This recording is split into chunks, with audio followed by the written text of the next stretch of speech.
Hey everyone, this is Kyle Lamont, the founder and host, with a quick update. ConcertCast and the production company Good to Go Studios are now part of VEMORii, a platform dedicated to gig tripping and concert culture, made for fans who go the distance. You can learn more about VEMORii at VEMORii.live. Here is where you can also subscribe to our new talk show.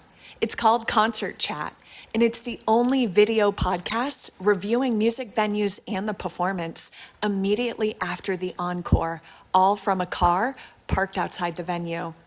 It's a ticket holder tell-all, but now for the origins of VEMORii, ConcertCast, the only immersive travel podcast recorded from on the road and inside the music venue. Thank you so much for listening, and I'll see you out there. Growing up, I had posters of rock stars taped to my wall. Iconic pictures of both living and dead musicians like Robert Plant, Gwen Stefani, Bob Marley, Janis Joplin, and Usher, all caught in sonic ascension. I picked these posters out at record stores or at the mall at Spencer's Gifts, not because I wanted to be a musician per se, but because of the imagery itself. I loved how it felt like they were sharing a secret with me. And some nights, while lying in bed in the glow of my nightlight, I would fall asleep by fixating on the details of each image, like how blue Joplin's turquoise bracelets were, or the texture of Marley's crocheted Rasta cap, and the beads of sweat dripping into Robert Plant's belly button. Despite my young age, I knew that in every image, something deeper was being communicated. But what? It wasn't until I started going to concerts every night while living in New York City that I began to really take notice of the photographers in the pit. And it was at this time that it clicked for me that these were the people catching and relaying the secrets. Much like the musicians on stage, the photographers also had a unique rhythm to their movements, and some of them even had a smile on their face. And as a novice photographer at the time, I was curious to know how they were able to connect with artists both live on stage and also candids. How did they trigger emotions that transcend time in just a fraction of a second? Take, for instance, the black and white photo of Willie Nelson, who's looking at you from his driver's side window, donning a top hat and a pensive grin. That was at the Willie World, which is Perdinelli's recording studio, 1983. He had just finished. He was driving away, and he stopped to talk to us. And I asked him, "Can I take your picture?" Or the one of Ray Charles, who's throttling out of his seat like a rocket. I try to isolate and separate a performer in their context in such a way that if I do it correctly, you can hear the music. Well, all right, I believe is what he was thinking at that very moment. When I'm shooting as a photographer, I'm trying to define the divine, because I feel that they're in the thrall of something that's not them, that's bigger than them. And so my point when I'm shooting is to try to reveal that. Meet Scott Newton, famed concert photographer and resident photo documentarian at Austin City Limits, the longest-running music series in American television history, and our guest of this episode of ConcertCast. Hi, I'm Kyle Lamont, your host, and our conversation will take you beyond light and composition and into the outer limits of creation, as we talk about his foray into the medium, hear his philosophy on music and on the art of photography, and get the backstory on how he landed one of the most rewarding gigs in live music. I'll let you take your pictures, yeah. Don't let me rush you. What? Don't let me rush you. I'll let you take your pictures. Okay.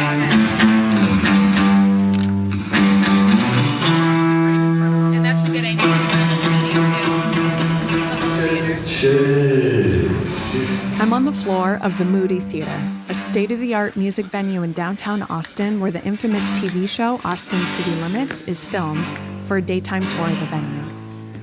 If 11,000 people were standing on the floor and they jumped up and down, you could actually feel that floor moving because it is floating.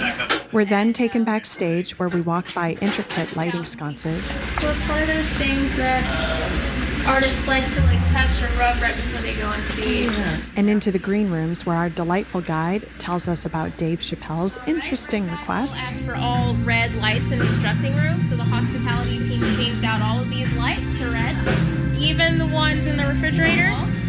You see, these some Scott Newton pictures on the walls over here. But what stands out to me the most are the bold, black and white concert photos of past performers. Scott Newton has been our photographer for the show on PBS since 1974. We then walk up to the mezzanine floor where there's a larger-than-life photo gallery of more emotionally provoking work made by him. While looking at the photos, I found myself more curious about the person behind the lens. So after the tour, I walked down the street to the Austin Public Library to absorb the amazing architecture there and do a little research/internet sleuthing on Scott Newton. We're going to hear more about his life from Scott directly in this episode, but the last piece of info that I came across was his phone number. So I sought out a private conference room on the 3rd floor and called him up. Before I knew it, I was in a taxi riding through a winter rainstorm to his house for tea and conversation. The car pulls up to an urban sanctuary, and I couldn't see his house from the sidewalk, but a stone path through the garden drew me in. I knock on the door, and Scott greets me with a warm smile. He has a red plaid shirt on, a beard white as snow, and long hair bunched back into a ponytail. And my pug person heart skips a beat. You do not have a pug. I have a pug, yeah. The pug's name is Sluggo. Needless to say, our mutual adoration for pugs makes for a terrific icebreaker. Do you take pictures of your dogs? Yeah, sure. All the time, especially in walks with Sluggo. Very jaunty. He has a jaunty attitude. And he's not afraid of anything. He's very admirable. I really love my pug.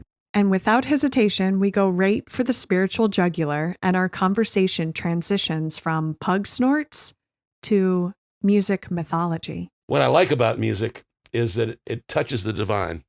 You know, there's a supernatural aspect to it. Human being who had muses talk to him was called a musician. So if you were a musician or lyrical poet was to play and you were to congratulate them on a fine performance, they would really mean it when they'd say, it's not me, it's my muse. Musicians were thought to be people who had access to the divine, essentially, on some level. We don't see it that way. Our culture doesn't, but I do, and that's what I shoot. Sometimes it's almost indescribable, or certainly inscrutable, trying to find that point of divine contact. We don't go to church much anymore as a culture, but we sure go hear music, and it's taking the same place. We're trying to touch that larger thing. So that's how I see music. It's just music's life. That's all. It's the sound of living spirit. His words recall a memory of mine of when I received my first photo pass at a concert, and while in the pit, focusing on a musician with my zoom lens, there was something beyond the image in my viewfinder. I love taking photos at concerts, and I felt something different, and I captured something different. I pause, choked up thinking about how moving that concert moment was for me. And Scott, well, he was able to complete my thought. Tangible that you could convey. And that's what essentially art is. It's consciousness made into something tangible. And so, you feel it when you're there. You're there in person. You feel a fine performance. You feel the spiritual aspect of it. You know, it's something beyond ordinary and mundane. And so it was touching you. It was touching your, the spiritual part of you too. I'm very emotional. When I've shot a good shot, the hair stands at the back of my neck, and I know it. And because the connection can be so vulnerable and intimate, I had to know. Do you like to brief or talk to an artist before their set, just so that you two are comfortable with each other? I'm a performance portraiturist. Rarely do I get to talk to them or know them or talk to them. The only time I talk to them is if they see me shooting. They may or may not play to me. Some do. Willie does, for example. He looks right in the camera and he'll give you everything he's got. He'll give you essentially his soul. And as a photographer who understands that's what you're doing, is trying to capture that spiritual aspect, somebody like that gives it to you, you know what to do with it. Scott grew up on an Air Force base and lived in 22 different countries. And one of the perks was seeing all the music that Bob Hope brought with him on tour. He saw so much music that it's hard for Scott to identify what his first ever concert was. It could be the Supremes or maybe Frank Sinatra. He's not quite sure. But what he does distinctly remember is seeing the Beatles on the Ed Sullivan Show. That performance cemented his love for the band, for music, and for John Lennon. He was the leader of my parade, and he was a leader of a lot of our parades. And I just have never really gotten over the fact that he was killed.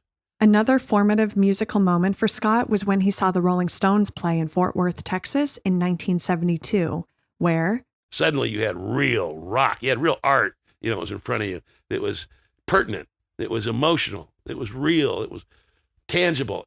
That's what made me decide I could make a living being a concert photographer. People were buying pictures of Mick Jagger and, Rolling Stones from me. And the light bulb went on over my head. And this English major and ancient Greek minor just never did anything else. It's what I like to do. And so I've had a good life doing this. Then came a job as a resident photographer at the Austin Opera House, which was a venue opened by Willie Nelson. And I could just come and go in all the dressing rooms as much as I wanted. I was in there, and you had to patrol yourself. You didn't want to shoot anybody, photograph anybody, doing cocaine, or you didn't want to, photograph certain things that would get you in trouble or anything like that. But other than that, you just have at it. When I ask if there are any memorable backstage stories he could share, he says, there's just funny stories of people doing funny stuff. What can you say? They're involved. And, I just don't want to be the guy who tells tales, apocryphal tales. I'd rather be a little bit more reserved than that, and not kiss and tell kind of thing.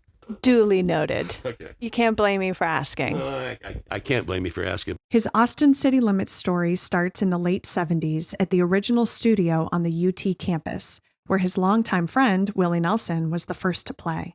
And we were on PBS, which made it work, because there's no dog food commercials in between the songs. You can't do an hour-long music show with dog food commercials between songs. It just doesn't work. So because we have that platform, it's worked for us. And so it's kept going, and I've had that privileged spot of being the guy that shoots still photographs for the program. Austin City Limits, known as ACL, has, quote, promoted artists on the fringes and introduced the world to superstars, unquote. From Kendrick Lamar to Bonnie Raitt, this show has grown to be a major platform for bands and has helped make Austin a musical mecca. And around 2007, producers saw the need to scale up and bring the experience to a much bigger audience. So anyway, Stratus, a local company, development company, came up with the idea of marrying a W hotel with a venue, and they built it for us, essentially. I wasn't in on the designing of it, but, we were. Terry was, Jeff was. He's referring to Terry Lacona, who's been the producer of ACL since 1978, and he's also a co-producer of the Grammy Awards show. He's our superstar behind the scenes, in my opinion. He's the one that makes everything happen. He's got a great personality as far as getting people together and working in the same direction. He's salt of the earth, and I'm totally loyal to Terry Lacona. And Jeff Peterson is another longtime producer of the show, who also happens to produce major music programs for HBO and documentary specials for PBS. A lot of us we helped design the perfect concert venue, and I believe it is. I'm standing in there. I've heard that there's no seat farther than 65 feet from the center mic. That sounds right. There's only 2 seats in the whole place, and there's 27. It holds 2,700 full that are behind a pillar. And it's easy to look around. So I'm saying is there's not a bad seat in the place. So now, instead of holding, 300 or 250 audience members, now we have a seating capacity of 2,700. So now we have critical mass. So if somebody's up there doing a great show, you hear the roar. What is your spiritual take on a venue, a place where so many people gather to see live music? And how would you describe just the essence of a music venue? Music is spirit that you can hear. So all of that melds together and breaks down all of us from being individual into being that whole group music thing that happens. To me, we all touch the larger thing together. That's what makes it real. That's what makes it viable. That's what makes us want to do it. And the larger thing, includes a lot of spiritual aspect. I don't think many people think about that. They just think about what a great time they're having, which is as well as it should be. Because like I already said, we don't go to church so much, but we do go hear music these days in this culture. The VEMORii is a great indoor venue. It's been designed roughly, with the series of balconies that it has wrapped around a stage. It reminds me of the old Globe Theater, which was, you put actors out there on a thrust and not just a proscenium where you've got, you're looking at something 180 degrees across, where you can do it semi in the round, And that circular thing helps facilitate the thing that music does, which is essentially open our souls, Out of the hundreds and hundreds of bands who have performed, there are a few that just haven't performed yet. Here's why. So there's certain people that you're just not going to make them more famous. And if their manager doesn't see the monetary value in it, they've already got enough exposure. Oh, I suppose it's that too big thing. We're never going to quite get that whale landed. So we haven't gotten McCartney, although their people are talking to Terry. But anyway, I don't know if I'll ever get to shoot Paul McCartney. That's my white whale. We haven't shot Springsteen either. But we're down to just a few bands that we haven't gotten. U2, haven't gotten them, but just a few. Everybody else, they see the value of coming laying down their best stuff. And they usually come in there with some apprehension. Some of these musicians really get nervous when they come there. This is their big deal. Millions of people are going to see that show. And they treat it that way. They treat it seriously. One of the most interesting parts and features about the ACL concert experience is that it's being recorded for TV, which means that there are dozens of cameras and operators positioned around the stage and venue. And what I love most about the production value of the show is that the technique and the style is clean, simple, and timeless. There's nothing flashy or trendy about their editing choices. The producers have done a brilliant job of honoring the performance in its purest form. We try not to have the process intrude upon the musicians and their gig, their act, the thing that they do. And that works well for us. And the media time capsule of musical magic is magnificent. Let's just say it's easy to spend about an hour or more on their YouTube channel. Austin City Limits, we're bringing through the very best musicians of the world, really, these days. And it's the place where everybody goes to show their A game. And so we're laying down an anthology of the very best the culture has to offer. And because it's being recorded for TV, the artists have liberty to redo songs. Well, kinda. Common, he redid, he did one song. He was starting on, I think, the fourth time, and the audience rebelled finally. But it happens. I mean, when you're playing to a live audience, you can only do it so many times before they get impatient. So there's that limitation. The audience has a mind of its own. And we like that. We want the audience to, respond naturally. And so we try to remove the obvious problem of having cameras right there in front of everybody on the stage. We try to make them as invisible as possible by not intruding and making the show the artist's show and have them do their own. We have your Austin City Limits photography book in front of us. Can we just blindly open it up and see what it is? And then we'll just dive into the backstory. And I'm flipping. I'm going to just flip. I'm going to flip. And then we stop on an image that opens up a channel of reflection.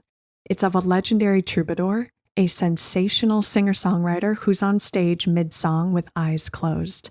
But what speaks to me most about the photo is how he's holding the microphone cord. That's the best, best live performance that I've ever shot was the Leonard Cohen first taping. I think it was season 14. And he made this shot here, the album cover of Cohen Live in 1985. So that's one of my great victories that I love is the fact that a shot that I took there on City Limits got on one of Leonard Cohen's covers. What made this the perfect photo for you? Well, it's deep. It's profound. It's not an active shot. So you've got a yin-yang going on in everything in life, but in music especially, and especially visually. There's the outward thing, the big smile, the exuberant thing. Well, that's the yang. And then the yin is the receptive, the inside, the contemplative. Well, this is a yin shot. This is a contemplative shot. And so, by definition, it's not going to be splashy. It's not going to be spectacular. But all the energy, all that spiritual energy is right there in those forms. I think it's there. And he agreed because he saw the shot in a newspaper and called me and asked me if he could use it for his album cover. So he agreed as well. So this shot conveys the spirit of Leonard Cohen, and it's very understated, just kind of like he is. It's one of my favorite images that I've ever shot. From the art of the capture to tech and tips, we now enter into a mini masterclass with Scott Newton. What's your lens of choice? Nikon 2.8 zooms. The wide one is a 20 to 70, I believe, and the long one is a 70 to 200. FX, of course, is the size of the sensor. But when I need to go longer, I can use a smaller sensor. An old D300 will give that 200 to 300. I love my Nikons. I'm now shooting with two D750s digital cameras, which are the best cameras I've ever had. They make more expensive cameras, but these are perfect. They're just wonderful. The only problem with them is you can shoot too much. Concert photographers should have thick skin, especially in the pit. If you can't do mosh pit, you really can't be a concert photographer. because, you're going to get hit. Your equipment's going to get screwed with. You're going to get hit up the side of the head by somebody you don't know. All that stuff's going to happen. But, that's what you got to do if you want to get the shots. Be yourself around musicians. You got to act normal. And if you want them to act normal, well, they are normal. In my opinion, they are normal. They're just people who have access to the muse. That's how I see it.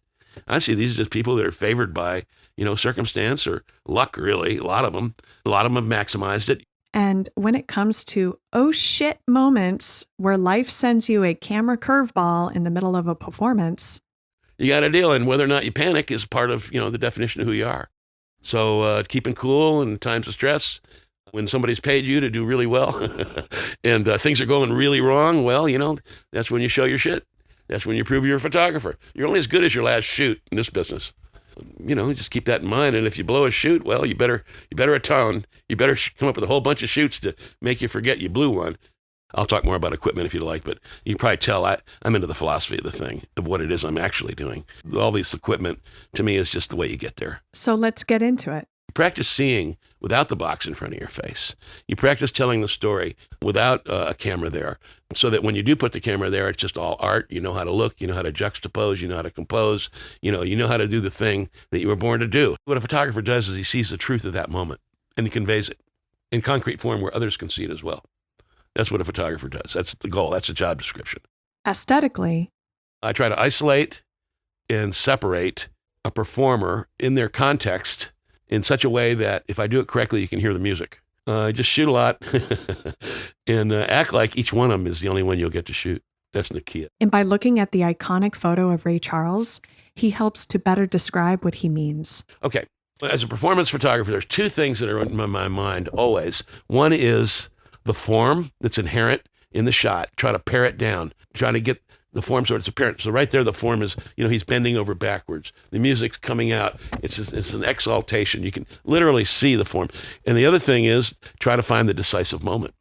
Try to find the decisive moment where the form shines the brightest. You get those things together, you got a shot. You got a shot that conveys, if you do it correctly. And that shot, I got it conveyed correctly. And when we study his image of Willie Nelson, the famous one that he shot of Willie sitting in a truck looking out his window, It's clean, it's relatable, Right. and he looks like a real person. He doesn't look like that Willie Nelson that we think of on the stage or in. It's just him as a human being, with the spirit flowing through him, which is what I try to do with every shot. That's my goal for every shot, really. So you can see the man's spirit, see the core of who he is. That's my goal. And of course, spirit is invisible, so you have to infer it. And for photographers or artists or entrepreneurs who can get caught in the web of comparison, especially when scrolling through our social media feeds, who might also struggle with finding the truth and authenticity in their work or trusting the reasons for why they create, there are deeper principles at play. What's your advice to creatives? Stay positive. Just keep doing it. It's one foot in front of the other. That's how you do it. You just can't let it get to you. Everybody else is out there doubting too. Nobody has your heart. Nobody has your soul. Nobody's you. You have a unique perspective. Don't compare yourself, and don't ever focus on lack. Don't ever focus on what you're lacking. Focus on what you can accomplish. That the lack thing, that's a dead end. It's a blind alley. I can't do this because other people are better. Yeah. Fuck that. You're you're your own person, you're a unique person. I mean, this is all stuff that you've heard from the time you were born. But the fact is, it's true. Just have faith in yourself. And to anyone who's listening who might feel blocked in their life or fearful, The future is a distillation of what we're doing now. If you want to change your future, change your vibration in the now. Become positive. You get in a rhythm, you get in a pattern where you feel the return. It's not an instant karma, but it's close. You're laying down there, you're doing the right stuff, and you start getting rewarded on the edges. It's never direct. It's almost always on the edges. So you just got to keep working at it. Spirit doesn't know time. Spirit can see into the future. So there's a part of you, it's not your conscious part, but it's the intuitive part. And it sees, it apprehends what the future can be. It will guide you. It will deflect you along the proper course. So that you've lived a while and you look back, how the hell did that happen? It was because your spirit was coaxing you to the place you needed to be to have the lessons that you need unfold for you.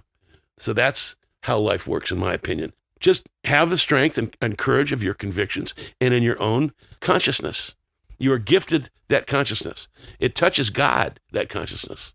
That's where we touch. That place in the very center where, you're talking to yourself. That's the place where God is too. You'll draw to yourself the lesson you need, always, every time. There are no exceptions. It sounds like nebulous bullshit, but it really isn't. It works. You get the patterns going, and it starts rewarding you on the edges. All I know is it seems to work. I'm glad I have this recorded because I'm going to push play when I need a little pep talk. Good. I hope so. Hope you do. You could call me too if you want. I'll give you a pep talk on the phone. I would like that. You could, yes. I mean, this is a podcast in itself. It's just pep talks with Scott. Well, I could do that. I'm happy to share the things that I've uncovered.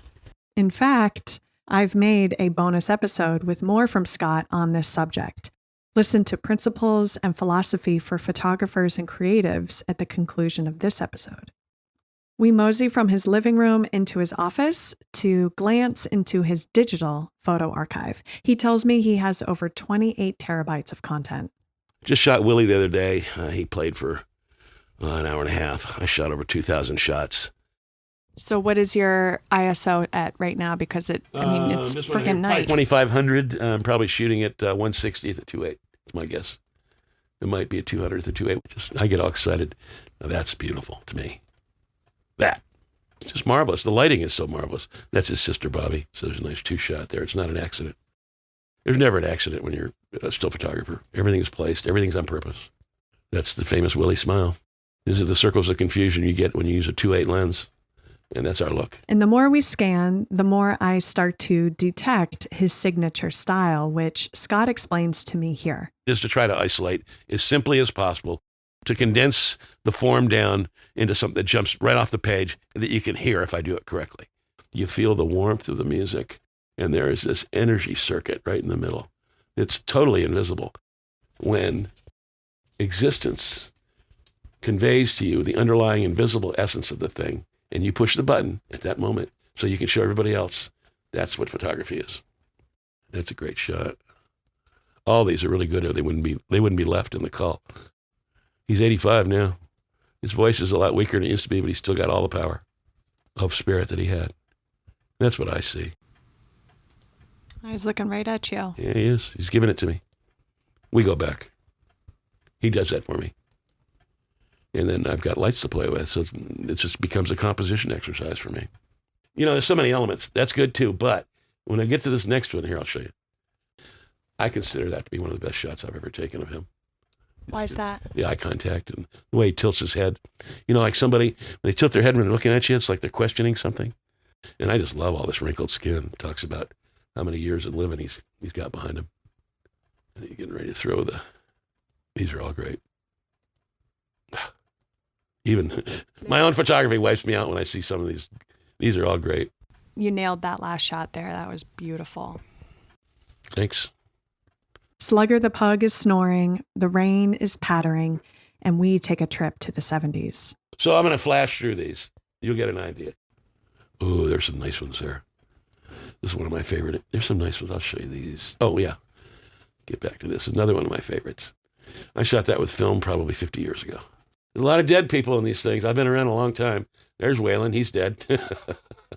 I like these Waylon shots. I love that impermanence of a smoke ring. Talks about the impermanence of music. Oh, this is one of my very favorite shots. Well, here's something for you. The shot that Austin skyline is based on, I took. How about that? That's probably my most widely seen photograph, or at least derivative. He's talking about the infamous backdrop that every artist performs in front of on the Austin City Limits stage. Skyscrapers are twinkling, and the Capitol Dome is commanding yet cordial. I went and took that picture from St. Edward's Hill, and they gave it to the set designer, and she designed the set around it. That is definitely, I would say, a legacy. Yeah, that's a legacy. A legacy shot. That's what that is. Yeah, I have to agree. And so I feel like I'm working for posterity, to be honest with you. I'm shooting for someday this stuff will way outlive me, and it may outlive the show. These pictures will always be, they're immortal. So, and I'm the one that, these retinas get to see it first. So I'm in a privileged position, which I really love. But I love the gig that I've got. I love doing what I do. But after looking through a lot of images with him, I couldn't help but notice. I think we're missing some pug portraits.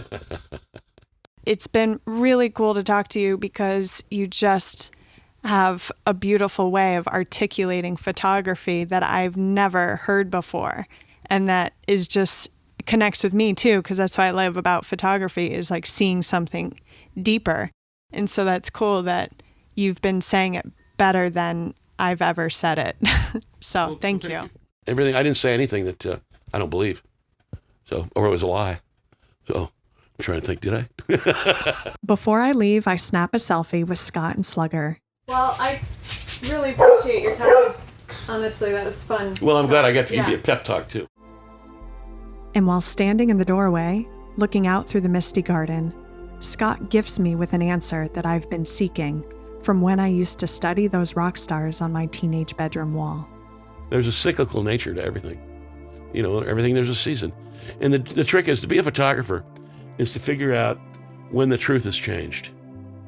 When existence, the things that exist, show you, convey to you the underlying spiritual essence, then that's a good shot. If you push your button when that's happening, that's a good shot. But the job of a photographer is to discern the truth and reveal it. Really simple. Simple. Read out of the instruction manual. This has been a Good to Go Studios production, written and produced by yours truly, me, Kyle Lamont. Our editor and engineer is Pete McGill. Special thanks to Scott Newton, Slugger, to Heidi Stanton Drew, and thank you for listening.